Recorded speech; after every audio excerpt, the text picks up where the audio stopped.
President Trump has been weighing in on the shooting all day, and within the last few hours tweeted saying, quote, "Today's shooting in El Paso, Texas was not only tragic, it was an act of cowardice. I know that I stand with everyone in this country to condemn today's hateful act.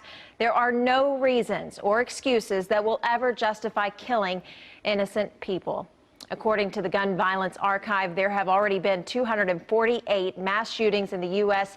this year alone. Just this past week, 2 people were killed at a Walmart in Mississippi, another 3 at Gilroy Garlic Festival in California. And the Giffords Law Center says that Texas remains a major source of gun trafficking to other states. Joining us now is Dr. David Grantham, a national police security expert. So first of all, take us to this investigation. So we have basically 2 different scenes, the scene where the mass shooting took place in El Paso, but also the scene here in Allen where this suspect supposedly was raised. Yeah, this is going to be a quite complicated investigation because you do have 2 locations and they're separated by a significant distance. So what they're going to be looking for is, when did he go down there? Was he at the location in Allen? Did he travel to El Paso days before, weeks before? That's going to take a lot of time to piece that together. And then moving forward with the house, they're going to be looking for any kind of material, any evidence that might help uncover a motive or clarify a motive. They're also looking at social media, online presence, things like that. And tragically, this took place at a Walmart, a place that all of us go to without even a second thought. What does that make you think regarding this suspect and why he chose the place that he chose? These suspects generally choose locations that are easy targets. It's incredibly difficult to secure a parking lot. You saw in the footage where people had been shot in the parking lot 20, 30 yards away from the entrance. That's very difficult to defend, but I think businesses and government, they're going to have to, unfortunately, adapt to this new threat. And adapting to it is going to require instantaneous response.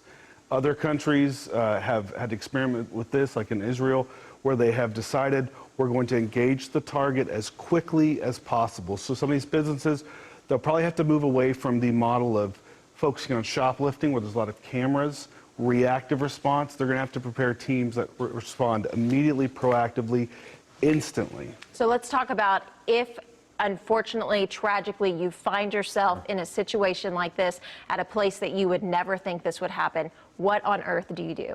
Well, the rule of thumb is run, hide, fight. If you can, you run. If you can't run, if you find yourself in a situation where you can't run, but you have a good spot of concealment, then you hide. The worst case scenario, if you can't hide, it's best to engage the target. I know that sounds scary, but these shooters do not stop until they are stopped.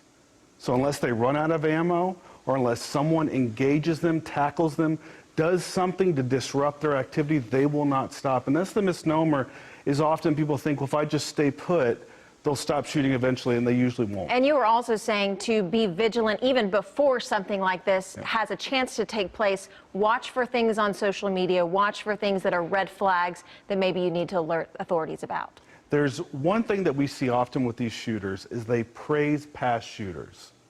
And if you see that on social media, if you see that on this shooter commented on 8chan about praising the Christchurch shooter in New Zealand, who shot the worshipers at the mosque. He was praising his activity. There's others that will praise the Columbine shooters. There is a reputation or a routine there where they will praise past shooters. If you see that, you need to contact authorities immediately. Dr. Grantham, thank you so much for your input and your advice here.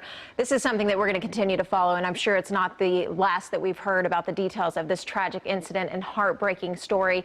We will continue to bring you updates as they are available on our social media and on our website, cbsdfw.com. We'll have the latest for you as we learn it. We'll be right back.